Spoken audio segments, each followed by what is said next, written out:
Nous avons chacun notre propre perception de la réalité. Il suffit parfois de faire un pas de côté pour faire évoluer le regard que nous portons sur nous-mêmes, sur les autres et sur le monde. C'est ce qui m'a conduit à créer le podcast Il y avait une fois. Je suis Sophie et je partage avec vous mes découvertes et mes rencontres pour mieux vous connaître, mieux vous comprendre et questionner votre point de vue. Si ces thématiques vous intéressent, je vous invite à vous abonner sur votre plateforme préférée. Nos émotions et nos comportements résonnent profondément avec ceux de nos compagnons à quatre pattes. Mais comment ces interactions peuvent-elles enrichir notre compréhension de nous-mêmes et du vivant ? Pour en parler, j'ai le plaisir de recevoir Florence Elie, praticienne en médecine alternative animale, équicoach, écothérapeute, sophrologue et naturopathe animal. Elle propose un accompagnement holistique dédié au couple humain-animal. Bonjour Florence, et je suis vraiment ravie de te retrouver dans ce podcast. Bonjour Sophie, bonjour aux éditeurs. Moi aussi, je suis ravie. J'ai hâte d'entamer la suite du coup avec toi. Alors, qu'est-ce qu'un problème de comportement chez l'animal ? Alors, juste peut-être pour que les gens comprennent, parce que c'est vrai que toi tu fais beaucoup de podcasts qui concernent réellement l'humain au final. Et toutes les deux ensemble, on a jusque-là cheminé au travers des podcasts pour faire le lien entre l'humain et l'animal. Donc du coup, on va parler un petit peu plus de l'animal aujourd'hui. Mais l'idée, ça va toujours être de faire le lien avec nous, humains. Donc, un problème de comportement chez l'animal, ça peut s'exprimer de plein de manières différentes. Ça peut être un chien ou un chat alors un chien, on va commencer par exemple, qui a beaucoup de problèmes de comportement avec ses autres congénères chiens ou avec des humains, en aboyant beaucoup, en étant très réactif, parfois agressif, ou à l'inverse, complètement craintif, replié sur soi, impossible à approcher. On peut avoir des chats qui vont, s'ils ont une litière à l'intérieur de la maison, se mettre à faire leurs besoins en dehors de la litière, miauler en pleine nuit sans qu'on ne sache pourquoi, des chiens qui vont ronger des meubles, casser, voilà. Enfin, principalement, je vais parler des chiens et des chats, mais on peut avoir aussi des problèmes de comportement même chez les chevaux, malgré le fait que ce soit pas des animaux qui vivent dans notre quotidien et à nos côtés, quoi. Voilà. Et justement, on avait fait un podcast sur l'animal miroir. Et justement, on peut avoir un effet miroir entre l'humain et l'animal, mais on peut aussi avoir un effet éponge entre l'humain et l'animal. Est-ce que tu pourrais nous en dire un peu plus ? Oui, c'est intéressant comme question parce que c'est vrai qu'on a beaucoup parlé de l'effet miroir. Alors, ce que j'appellerais peut-être l'effet éponge, ça va être ces animaux qui sont capables de prendre nos maladies. Je peux donner un exemple, c'est ce qu'il y a toujours de plus parlant. J'ai souvenir d'un monsieur qui m'avait contacté. Donc ce monsieur s'appelait, on va dire Eric, voilà. Et il avait déjà eu 3 chiens. Et ces 3 chiens sont morts d'une même pathologie, une crise cardiaque. Et le premier a 2 ans, le second chien a 3 ans, le troisième chien a 2 ans. Et ce monsieur, il m'a contacté au point de départ parce qu'il avait très envie d'adopter un 4e chien, mais en fait avec la peur bleue que ça se reproduise en fait encore et que son chien, le prochain chien qu'il adopte en fait, ne vive pas plus que 2 ou 3 ans. Et à partir de là, on a beaucoup échangé, on est venu à se dire pourquoi pas une communication animale avec soit tous ses chiens défunts, soit son dernier chien défunt, pour peut-être essayer de comprendre pourquoi ces 3 animaux sont arrivés dans sa vie, en étant morts tous les 3 de cette même pathologie. Alors, dans la communication animale, ce qui a été très clairement dit, c'est qu'effectivement, les 3 chiens ne sont pas venus là par hasard en étant morts tous les 3 de la même pathologie, jusqu'à ce qu'ils comprennent en fait le message et qu'ils étaient venus prendre cette maladie, si on peut appeler ça une maladie, une crise cardiaque. Et donc, quand j'ai essayé d'en savoir un petit peu plus pour comprendre, en fait, le chien a vraiment parlé de séparation très douloureuse qu'il avait vécue et qu'il avait mis en fait une telle carapace en place qu'il avait complètement fermé son cœur, et donc son cœur n'était ouvert qu'aux animaux, mais plus du tout aux humains, et que inconsciemment, bien évidemment, il ne faisait aucune rencontre, et donc il vivait seul, isolé, avec ses chiens, pour ses chiens, et il n'y avait pas grand-chose d'autre qui comptait au final. Et il n'était absolument pas en lien ou en relation avec des femmes. Il avait des amis hommes, mais absolument pas d'amis femmes, comme pour se prémunir justement d'une rencontre. Et en fait, les chiens étaient vraiment là pour lui montrer que le cœur était tellement fermé, meurtri et blessé, que tant qu'il ferait pas ce travail quelque part de réouverture du cœur et de confiance à nouveau, eh bien le risque est que la pathologie qu'il déclenche, c'est effectivement une crise cardiaque en fait. On pourrait peut-être que ce serait intéressant de lire le décodage biologique de la crise cardiaque, et que ça mènerait à des blessures de cœur et des séparations profondes et très difficiles, avec du coup un tas de deuils qui en plus ne sont pas faits. Donc voilà comment je peux faire un lien de manière imagée et réelle pour le coup. Donc alors après, qu'est-ce qu'il a fait ce monsieur? Il a engagé bien évidemment un travail qu'il a parfait avec une autre personne, et il a réadopté un chien. Alors cette fois-ci seulement, il a attendu puisqu'il a bien compris qu'il y avait un petit chemin à faire avant. Et son chien, il m'en souviendrait toujours, parce que le jour de ses 3 ans, il m'a appelé une semaine après en me disant ça y est, c'est maintenant, si tant est qu'il restait un tout petit doute, maintenant je suis sûre que c'est guéri. Et puis bon, c'était déjà le cas, je veux dire, il avait rencontré quelqu'un, et donc voilà, comment on peut, en tout cas comment l'animal parfois peut être éponge, c'est-à-dire prendre notre mal, mais c'est son choix.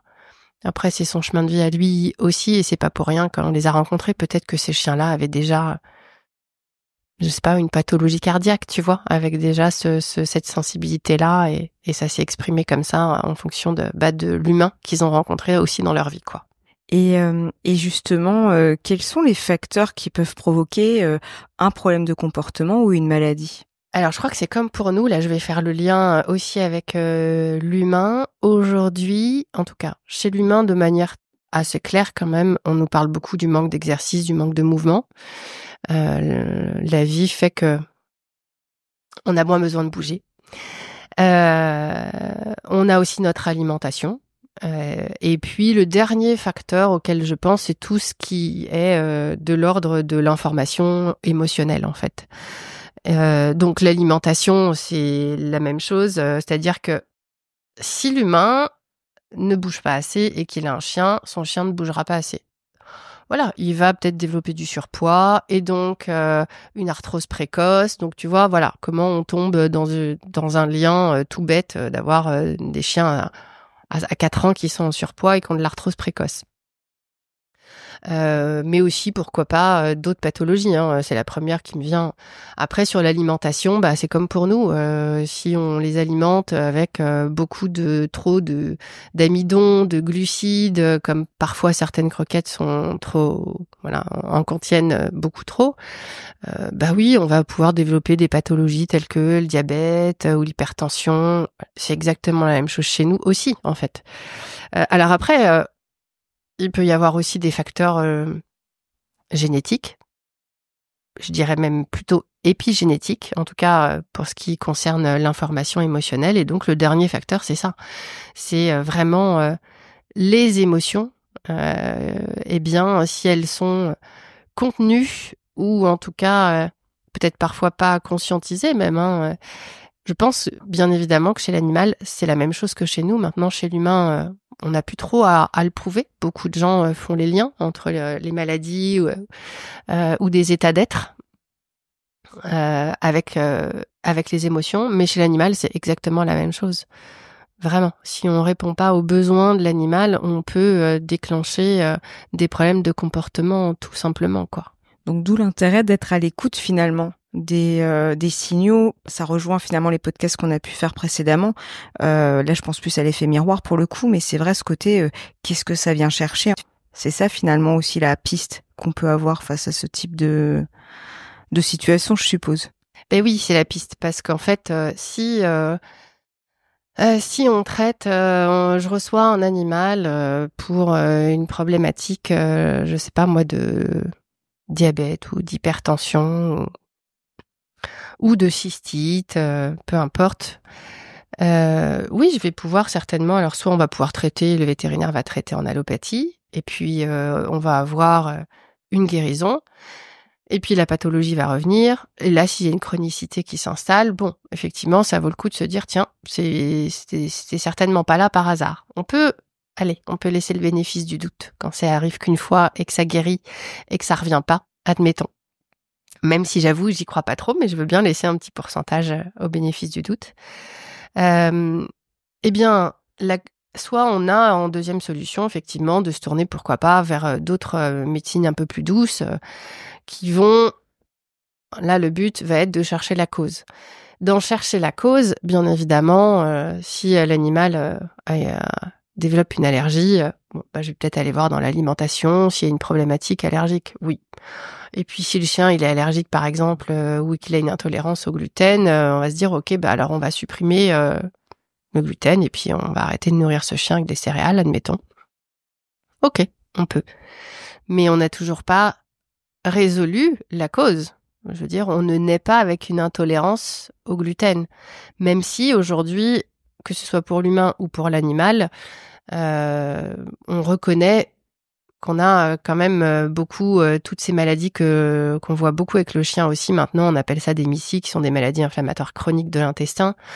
Le syndrome de perméabilité intestinale, le leaky gut, qu'on connaît beaucoup chez l'humain maintenant.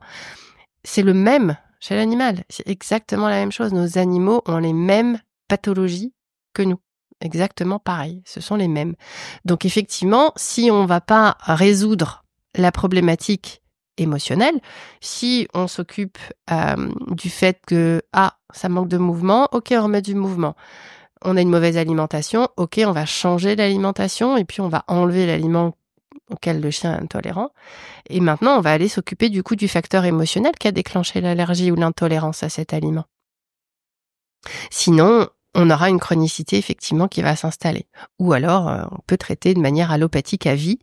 La cortisone va très bien fonctionner. Malheureusement, elle va avoir des effets délétères sur d'autres organes comme les reins ou le foie et déclencher après des pathologies autres. Et après, du coup, on y va en cascade et ça devient de plus en plus dur de résoudre. Et justement, là, je rebondis par rapport à ce que tu disais sur l'aspect émotionnel. Finalement, le psychisme a-t-il, je pense que oui, a-t-il une influence sur notre santé et donc la santé de notre animal? Ben oui, bien sûr. Après, on peut peut-être même l'expliquer. On a les messages entre l'esprit et le corps qui transitent par le système nerveux. Enfin, principalement par le système nerveux. Ce système nerveux, il travaille en corrélation avec deux autres systèmes, le système hormonal et le système immunitaire. Ensuite, l'échange d'informations se fait grâce à l'intervention de cellules, enfin ce qu'on va appeler en tout cas des cellules messagères, en fait. Et donc, chaque système va posséder ses propres cellules messagères. D'accord ? Donc, par exemple, pour le système nerveux, ce sont les neurotransmetteurs. Pour le système hormonal, c'est les hormones. Pour le système immunitaire, c'est ce qu'on appelle des cytokines, peu importe. Mais ces trois types de cellules, elles vont fonctionner ensemble pour régler et réguler l'action du système nerveux.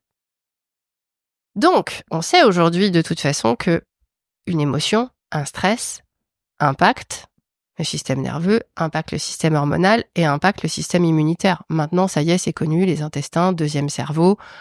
Ok, on déclenche des pathologies digestives, des diarrhées, des MICI, des syndromes de perméabilité intestinale, etc.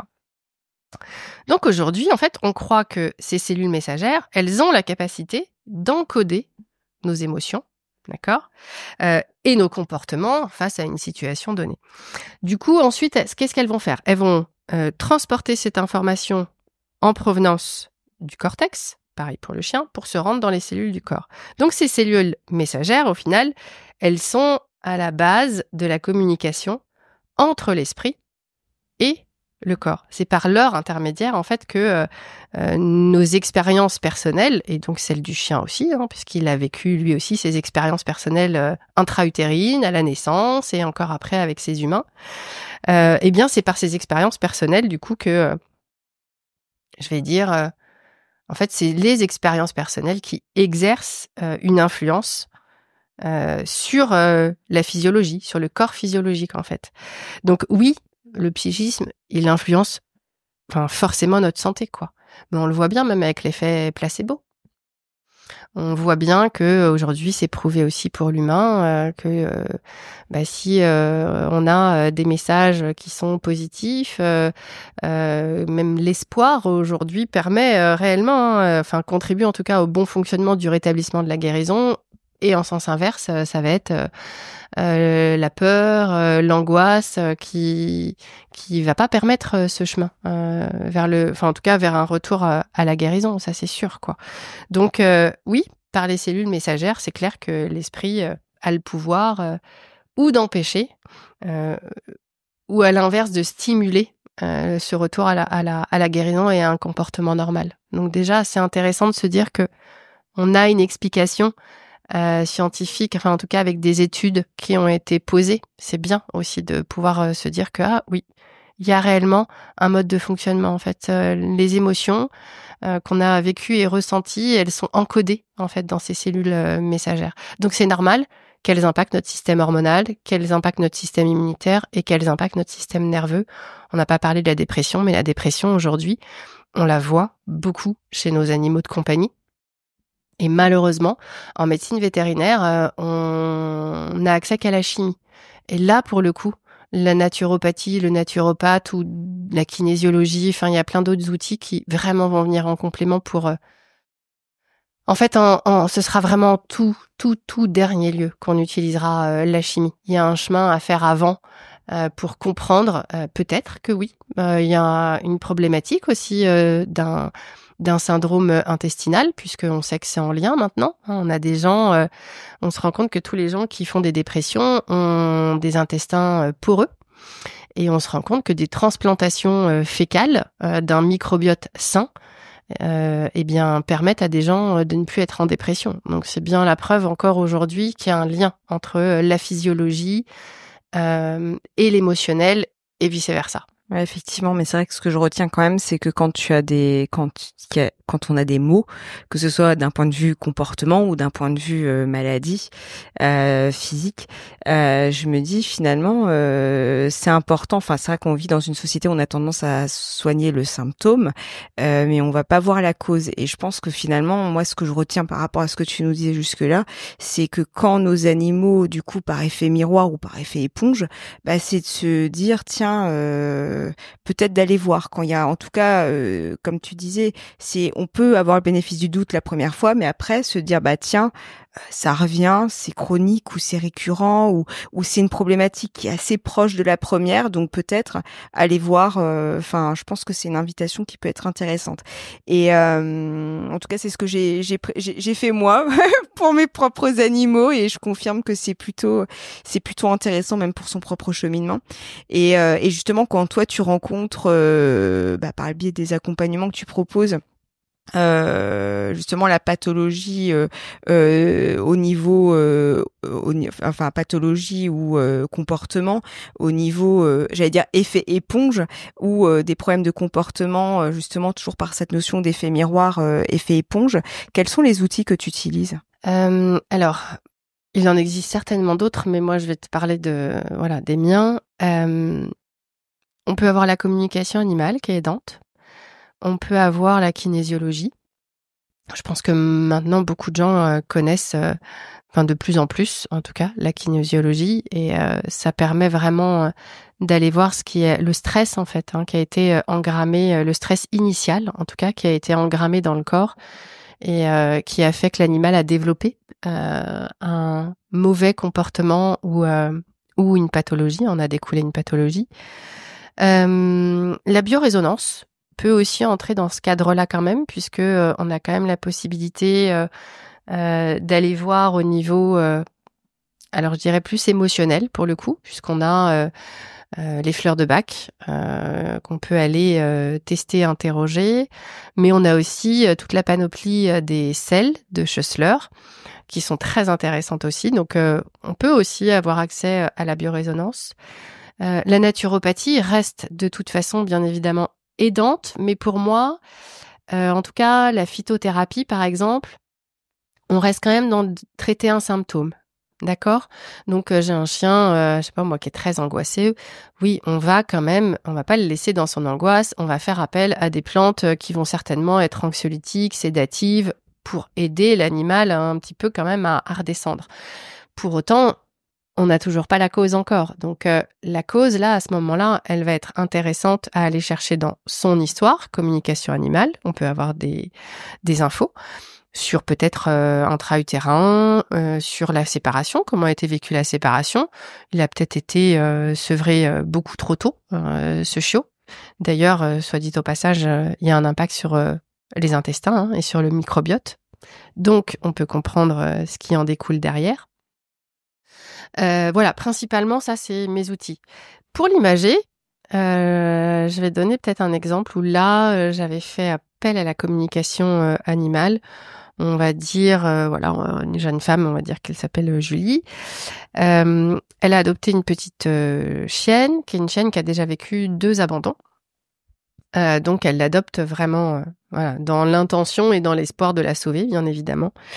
Alors, faut savoir qu'elle, elle me contacte parce que la chienne, elle ronge quasiment tout ce qu'elle peut à la maison. Les balades, c'est uniquement en laisse parce que la chienne, elle a absolument pas de rappel. En tout cas, c'est ce que Julie me dit. Et puis, l'autre problématique, c'est quand elle croise les chiens en balade ou même d'autres animaux, où elle me dit, mais c'est pas possible. Enfin, je la reconnais pas. Elle est agressive, en fait, quoi. Bon, ok.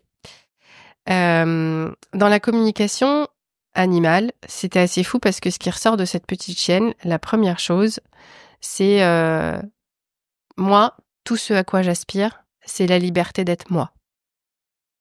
Alors oui, c'est vrai que ça fait résonance. La laisse, toujours en laisse. Bon, voilà, il y a pas mal de choses à ce moment-là qui quand même parlent un peu à Julie. Et puis, elle explique aussi que Julie cherche à la sauver parce que elle a déjà vécu 2 abandons. Mais en fait, la chienne, elle explique qu'elle n'a pas du tout envie d'être encodée là-dedans. Que elle, justement, c'est une nouvelle chance pour elle. Elle n'a pas du tout envie de vivre sur son passé et sur ses 2 abandons d'avant. Et qu'elle a vraiment envie de vivre complètement librement, en fait. Et ce qui est intéressant, c'est que Julie, elle me contacte parce que du coup, si tu veux, le fait... ça devient presque invivable, en fait, pour elle. Elle m'appelle en me disant ça, en me disant... En fait, si j'avais le courage aujourd'hui, je la ferais adopter, quoi. Mais il en est hors de question. Je ne veux pas lui faire vivre un 3e abandon. Je l'ai adoptée pour la sauver. Je lui referai pas vivre ce 3e abandon. J'en suis incapable. Donc, tant pis. Je me sacrifie, mais c'est comme ça. Et la chienne explique, mais qu'elle fait complètement fausse route, en fait, quoi. Que tout ce qu'elle veut, c'est que, au même titre qu'elle lui rende sa liberté à sa chienne, elle soit capable, elle, de redevenir... d'avoir la liberté d'être elle-même et de sortir de ce rôle de sauveuse, parce que tout simplement, elle comble cet abandon qu'elle a vécu elle-même enfant avec sa maman. Enfin, c'est ce qu'elle m'explique après, en fait, Julie. C'est-à-dire que quand je lui fais le retour de la communication animale, elle me dit, mais ça me parle énormément. Et donc, on a pu... Alors là, pour le coup, je l'ai conseillé à aller faire un temps de travail sur cette blessure de l'abandon. Et 4 mois après, elle a été en capacité de se dire, en fait, la chienne, elle est pas heureuse là. Comme ça, dans la vie que je lui propose, elle est pas heureuse. Et personne guérit sa blessure d'abandon en 4 mois. Donc, du coup, ou peut-être que si, je vais inverser ma croyance. On ne sait jamais. Le fait est, c'est que du coup, Julie a pu faire adopter cette petite chienne par un couple qui avait des écuries où la chienne répondait très bien au rappel. Elle n'avait plus aucune raison d'aller ronger tout ce qu'elle avait besoin de ronger à l'époque à l'intérieur de la maison. La seule chose sur laquelle il a fallu vraiment travailler pour le chien, ça a été le lien de sociabilité avec les autres chiens, sûrement parce qu'elle avait vécu quand même un trauma par rapport à ça avant. Mais tout ça pour dire que du coup, Julie, elle a été en capacité de faire adopter ce chien sans le vivre comme un abandon.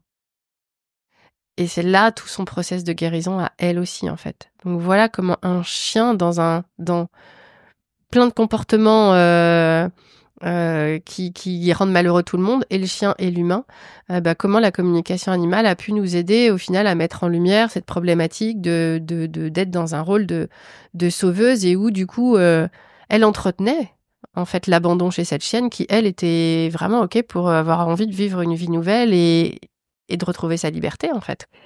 Et justement, par rapport à l'histoire que tu viens de partager avec nous, je me disais, mais finalement, pourquoi enfin, tu vois, finalement, son chien avait besoin, par rapport à ce que tu nous disais, de liberté.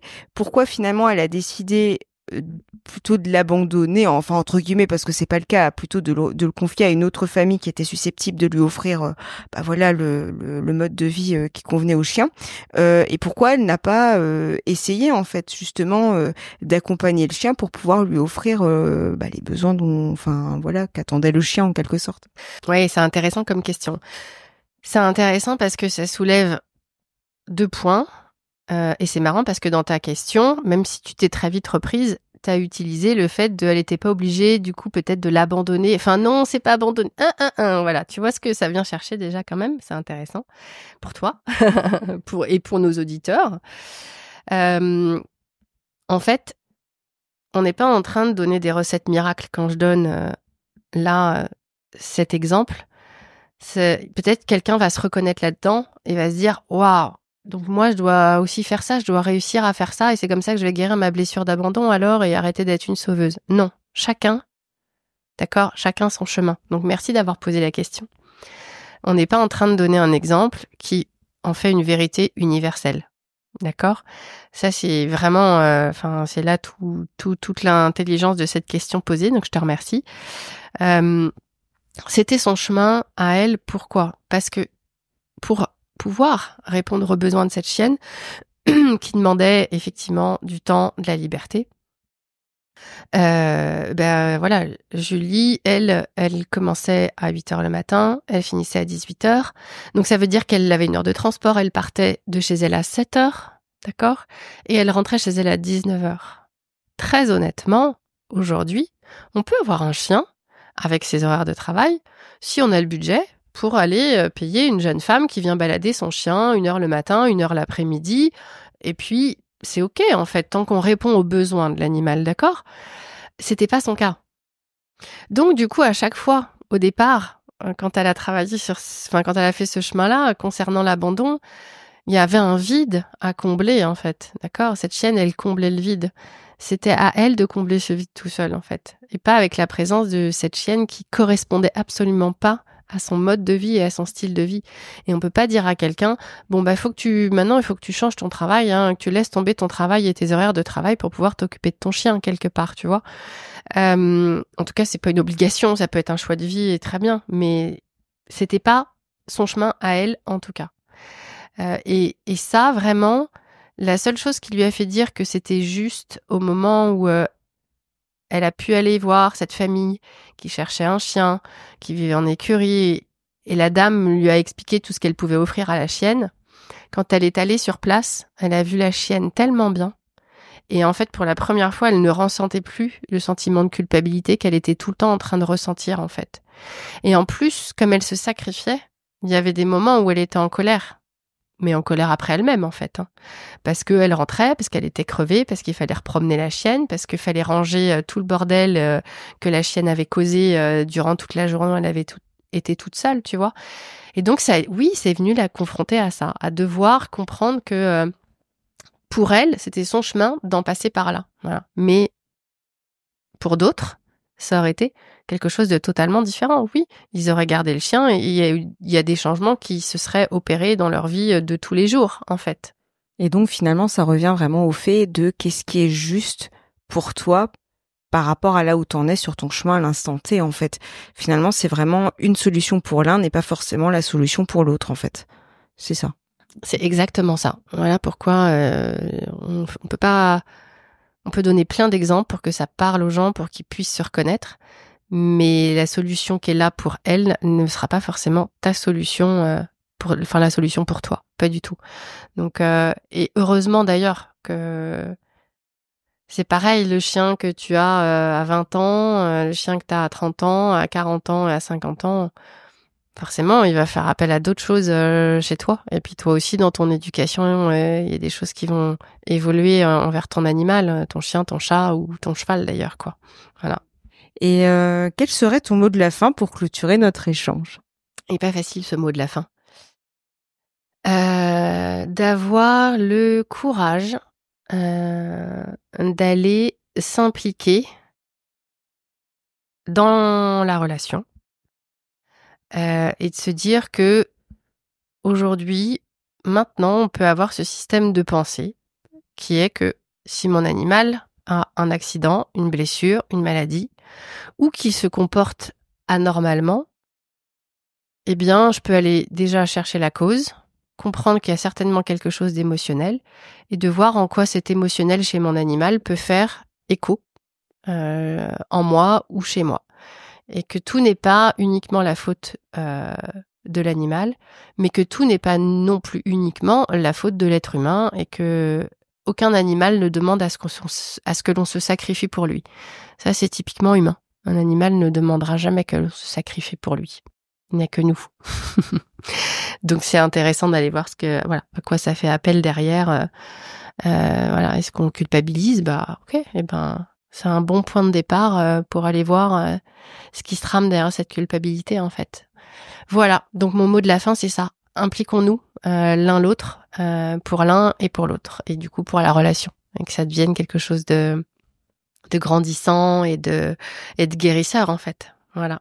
Et ouais, je rebondirais sur le côté grandisseur, justement. Je me dis, finalement, c'est le propre de toutes les relations, finalement. Les relations amoureuses, les relations, même amicales, je veux dire, finalement, quand en tout cas t'es dans cette optique-là, finalement c'est de grandir ensemble en fait et de le voir comme ça en fait, finalement se dire tiens, comment l'un et l'autre peut s'apporter l'un l'autre. Et finalement, si tu regardes dans la relation humain-animal, c'est le cas aussi, puisque je rebondirais là-dessus parce que ça me paraît important, c'est que l'idée c'est pas de se dire que c'est uniquement moi la cause de parce que parfois on peut dire c'est à cause de ou alors c'est à cause de moi, et en fait c'est trouver le bon curseur finalement pour se dire on a chacun notre chemin, et sur ce chemin en fait on se rejoint, et sur ce j'allais dire ce périmètre où on se rejoint finalement, c'est de se dire tiens, comment on fait pour que l'un l'autre on puisse grandir ensemble finalement côte à côte. Finalement c'est ça.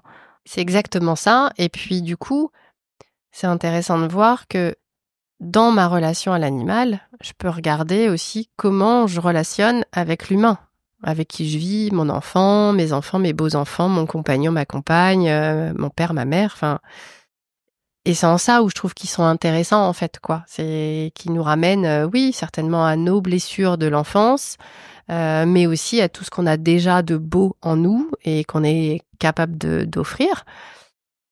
Et puis, je crois qu'il nous amène, tu sais, à être dans ce sentiment ou cet état d'être d'équanimité. Tu sais, c'est cette harmonie, cet équilibre qu'on recherche. Alors c'est ok, on peut pas tout le temps vivre dans l'équilibre, tout le temps dans l'harmonie, c'est pas ce que je dis.